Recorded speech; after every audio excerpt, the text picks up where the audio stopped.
They taxed our dignity on paper, not with guns. On the 1st of August in the year 2025, a single sheet signed in Washington shook an entire nation. Not a shot was fired, no tanks rolled, and yet Burkina Faso's economy staggered. A 50% tariff, targeted deliberate, was placed on shea butter, the lifeblood of over 160,000 women. For generations, that butter had been the gold pressed from calloused hands, the quiet power that traveled from Sahel villages to New York salons. But now it was labeled unworthy, disposable, punished. The message from the West came not in open war, but in something colder, indifference. It was not trade. It was pressure, and it was supposed to break them. But in Ouagadougou, a soldier-turned-statesman refused the script. Ibrahim Traore did not plead. He pivoted. His words sparked fire in dusty fields and silent warehouses alike. They will not break us by starving our people. Stay with us, not just to watch headlines unfold, but to witness history shift beneath your feet. Subscribe and walk with us into a story written by African hands. It began without warning. On the morning of the 1st of August, 2025, the White House issued a terse press release. Effective immediately, all shea butter imports from Burkina Faso would face a 50% tariff. There were no prior consultations, no explanations, no exemptions. Just a decree, short, sharp, and strategic. For the women of Kaya and Bobo Dioulasso, it landed like a drought. In dusty courtyards where generations had gathered to crack nuts and churn the thick golden paste, silence fell. Trucks packed with barrels of unrefined butter sat idle beneath the Sahel sun. Cooperative warehouses, once buzzing with trade, locked their rusted gates. Phone lines to American buyers went quiet. Drivers paid by the journey now slept in cabs with nowhere to go. For 2 decades, shea butter had been more than a product. It was dignity. It was survival. It was the invisible thread that held families together and wove Burkina Faso into the global supply chain from Lagos to Los Angeles. The butter, born from labor and heat, moisturized faces in Florida, softened hands in Tokyo, and filled jars in boutiques on the Champs-Élysées. But now all that commerce was cut off, overnight. In the village of Bulsa, a woman named Amanatara sat cross-legged in the red dust, her fingers thick with the paste she had prepared that very morning. She stared at it, not with pride, but with uncertainty. Would it bring food to her table or rot under the sun? Around her, other women whispered the same question. Was this the end? Not just of an industry, but of a way of life? The press called it policy. The West called it realignment. But on Burkina Bay soil, it was something else. It was war, economic, silent, and precise. In the capital, Ouagadougou, officials scrambled. Ministries went dark. Procurement halted. The state, already stretched, now stared into the abyss of a crisis it hadn't started, but had to answer. President Ibrahim Traore stood before a cabinet no longer focused on growth, but on survival. Outside the halls of power, the blow was immediate. Shea cooperatives across the nation reported contract freezes.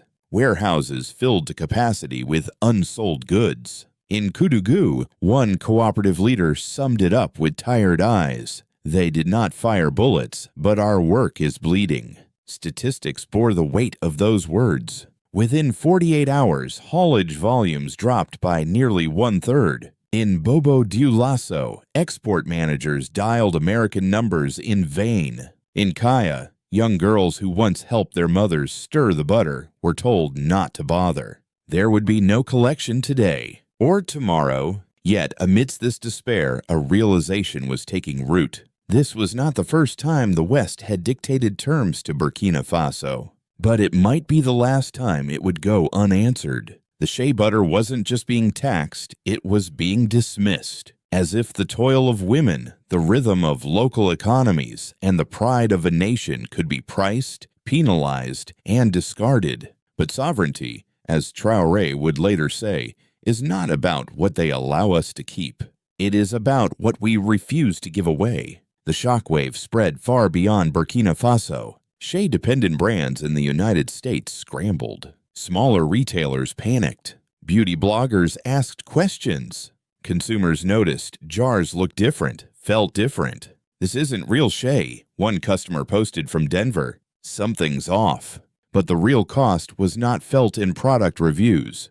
It was felt in villages like Bulsa, where labor lost its meaning overnight, where butter that once carried futures now curdled under a sky that offered no answers. Still, in the silence, a pressure was building, not the pressure of collapse, but the pressure of response. This is not charity. This is not pity. This is sovereignty. And as Burkina Faso stood stunned but unbroken, the world would soon learn what happens when silence is answered not with surrender, but with structure. At first, it was quiet, not the stillness of surrender, but the silence that comes before thunder. In the village of Bulsa, Amanatara wiped her hands on her skirt, smearing the paste that hours before had promised a meal. She did not cry. The women around her did not wail. Instead, they waited. Then came the words.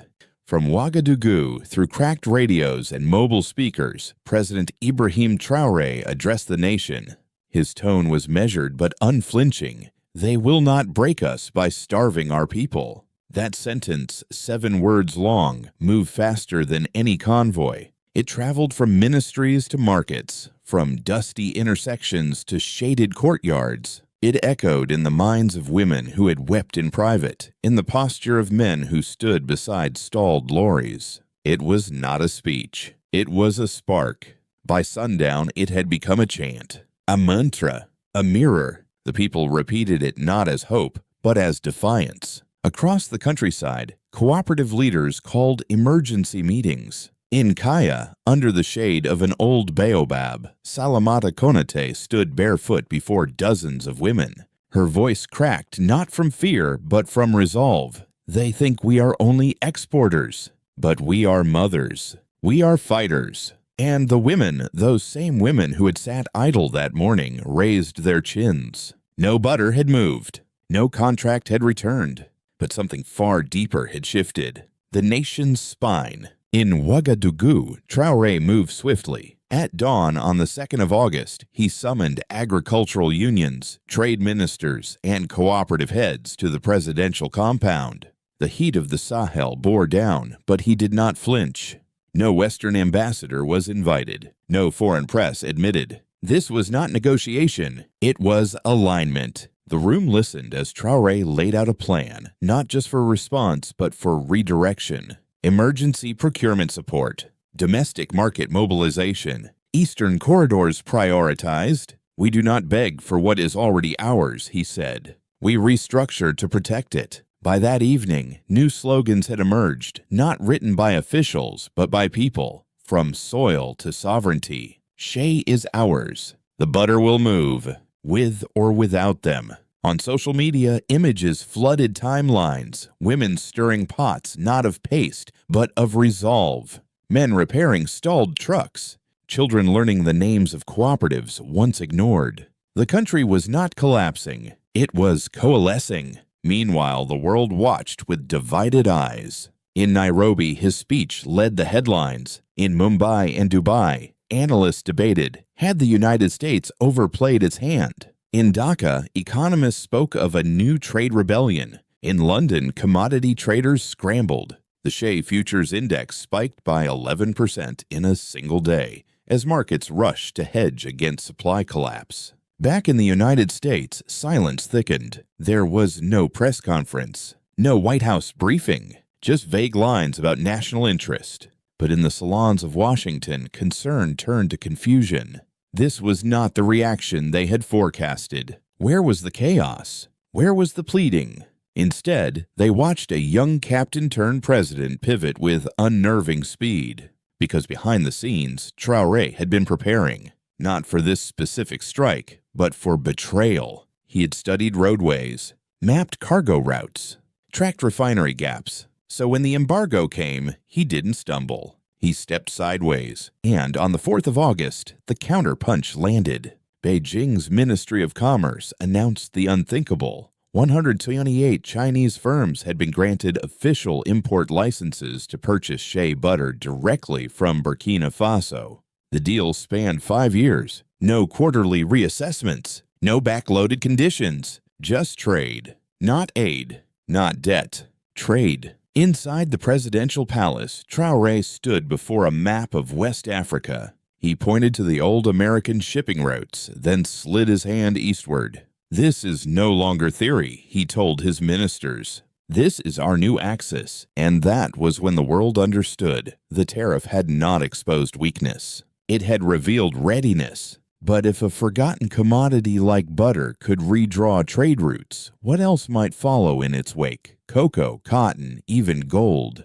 The deal with Beijing did not come with confetti. There were no fireworks in Ouagadougou, no parades in the streets. What followed instead was quieter but more powerful. Action. In the weeks after the 4th of August, the effects began to show, not in headlines but in habits. On the potholed roads out of Kaya, government engineers began marking new corridors for urgent repair. In Banfora, storage facilities once considered a distant dream started arriving in crates marked with both Chinese and Burkina flags. Across the country, lorry drivers who had slept in their cabs now had destinations again. Their routes were no longer westward toward Atlantic ports controlled by fickle clients, but eastward toward new buyers, stable terms, and scheduled payments. Inside the cooperatives, something deeper was shifting. Women who once cracked nuts barefoot under the Sahel sun now scanned shipping manifests and digital invoices.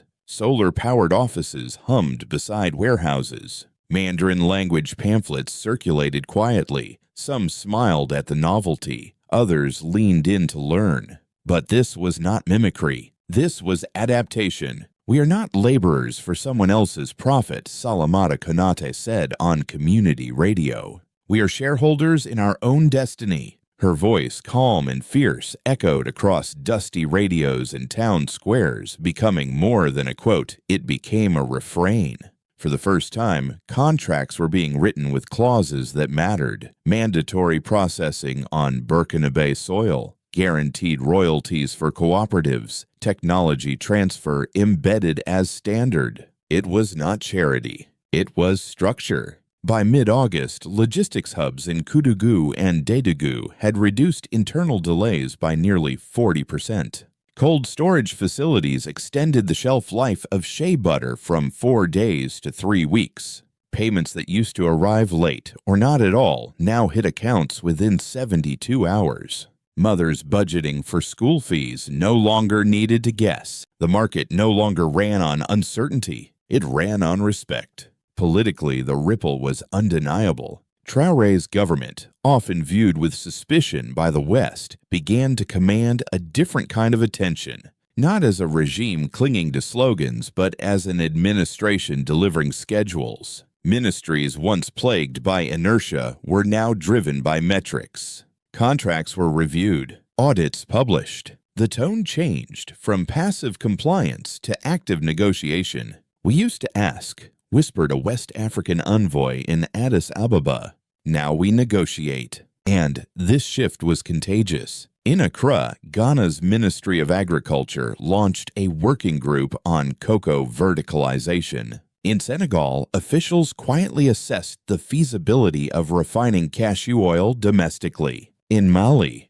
gold certification initiatives gained momentum. It was not just a policy moment. It was a psychological one. If Burkina Faso, landlocked, dismissed, embargoed, could restructure itself, then what excuse did the rest of Africa have? Of course, challenges remained. Some critics pointed to over-reliance on Beijing. Others feared that new revenues would vanish into the corridors of power. But Traore's government responded not with slogans, but policies. A ban on offshore arbitration for shea disputes, mandatory audit publication, legal protections for cooperative-led governance boards, and behind it all, a refrain repeated, "We will not outsource our justice." Even culturally, the impact ran deep. Musicians in Ouagadougou released tracks that sampled Traore's speech.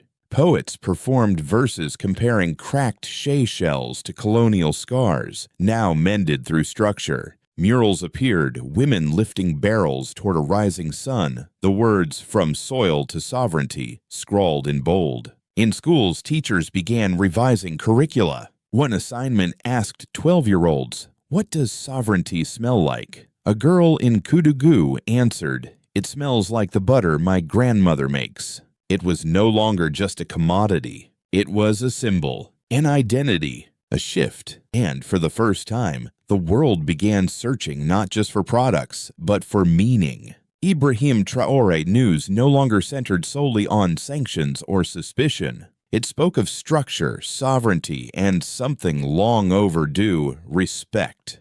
But the biggest shift could not be measured in trade volumes or headlines.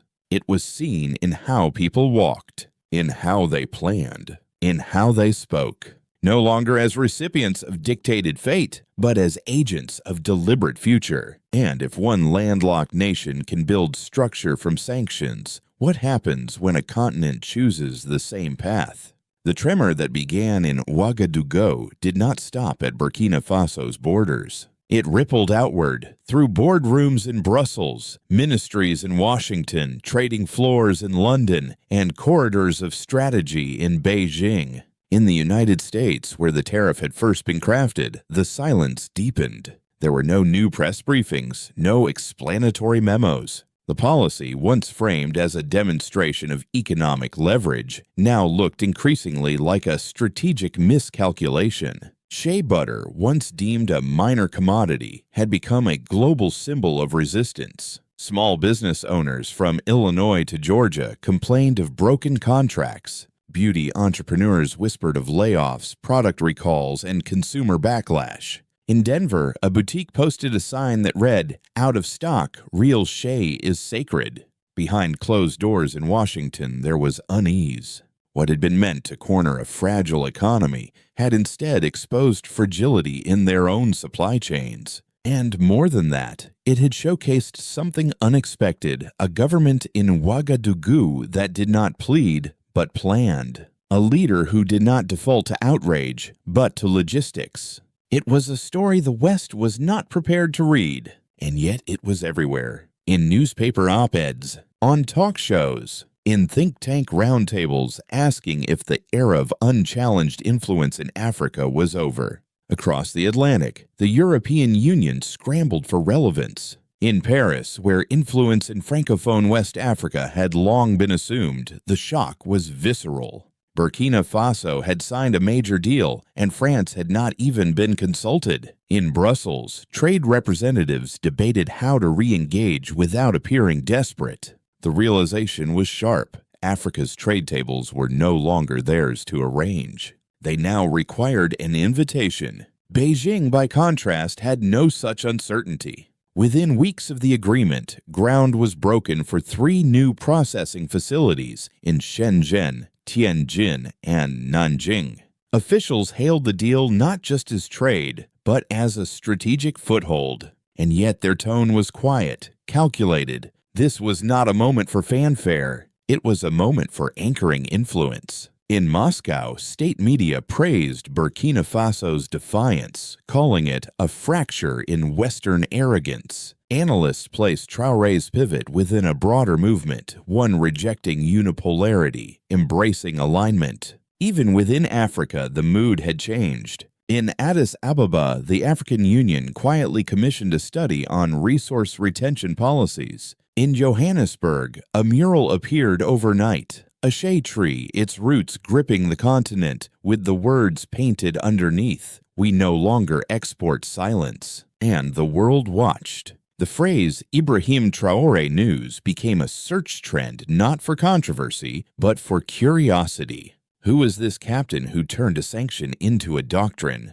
But if butter can bend the balance of power, what happens when the continent's deeper treasures start to move with the same resolve? The road ahead is not paved with certainty, but it is paved, and for the first time in decades, it is being paved from within, not dictated, not borrowed, but designed. In the weeks following the trade pivot, Burkina Faso moved not with haste, but with intention. Traore's government began outlining plans for domestic processing of not only shea butter, but cocoa, cotton, and cashew. The pivot cannot end with shea, he told advisors. It is only the proof of concept. Across the nation, feasibility studies emerged like seedlings after rain. Could gold be refined locally? Could cold chain systems be scaled? Could cooperative royalties finance public schools? The questions were no longer if, but how. And more importantly, when, in this shift, the ghost of Thomas Sankara returned, not as a memory, but as a doctrine revived. Produce what we consume what we produce.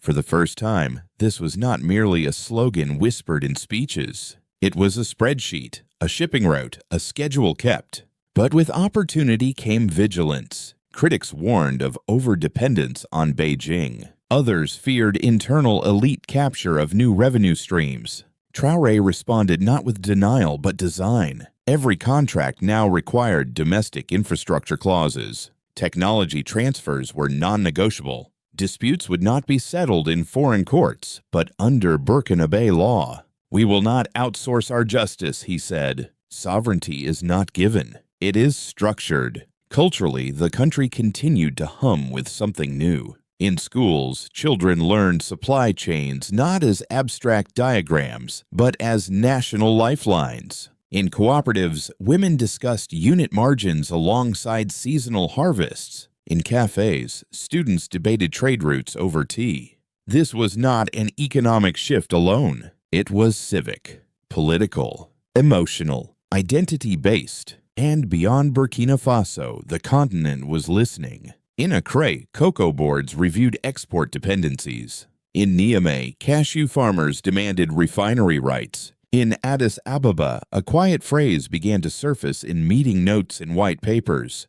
The Burkina model, not because it was perfect, but because it was theirs. Still, the choices will not be easy. The old powers have not vanished. The markets remain ruthless. The corridors of trade are long and often narrow.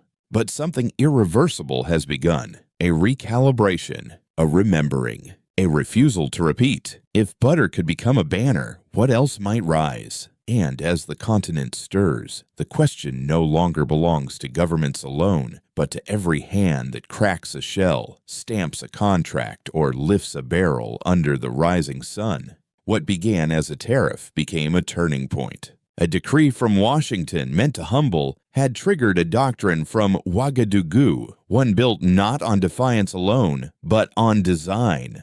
Burkina Faso had shown that sovereignty is not inherited. It is constructed, brick by brick, clause by clause. Through butter, a forgotten commodity, a nation reminded the world that dignity is not a luxury. It is a right. In those weeks of August 2025, what echoed across radios and headlines was more than Ibrahim Traore news. It was a message carved into trade routes, stitched into supply chains, whispered between nations. That message, Africa is not a footnote. It is a headline. Factories once idle now buzzed with activity. Contracts no longer bypassed local hands, they began with them. Mothers budgeting for school fees no longer feared tomorrow. Drivers no longer waited for calls from distant buyers. They followed schedules they helped write. But beyond numbers and logistics, a deeper shift unfolded. Burkina Faso, long dismissed as landlocked and fragile, had redrawn the terms of engagement. And in doing so, it asked a question that now ripples across a continent. If butter can break a silence, what symphony awaits when cocoa, cotton, and gold begin to sing in their own voice? Not everyone cheered. Not all powers applauded. Whispers of sabotage surfaced. Some even murmured of a tentative assassinat, Ibrahim Traore, a threat against a leader who dared to negotiate, not supplicate. But the answer was not fear. It was structure. Traore doubled down on contracts, audits, legal sovereignty. He did not trade loyalty for loans. He did not chase aid. He built terms. In Accra, in Dakar, in Lusaka, the shift is being studied, and the phrase resurfaces, the Burkina model. Not perfect, but proud, rooted in sweat and schedule, designed by those who live it, So the question now is not whether change is possible. It is whether Africa will claim it. If this stirred something in you, do not let it fade. Like, share, and subscribe, not to follow a trend, but to stand with a continent that dares to define its worth. Let your comment be more than a word. Let it be a declaration. Write New Africa. Africa rise. Africa can do it. Because in the end, this was never only about shea. It was always about sovereignty.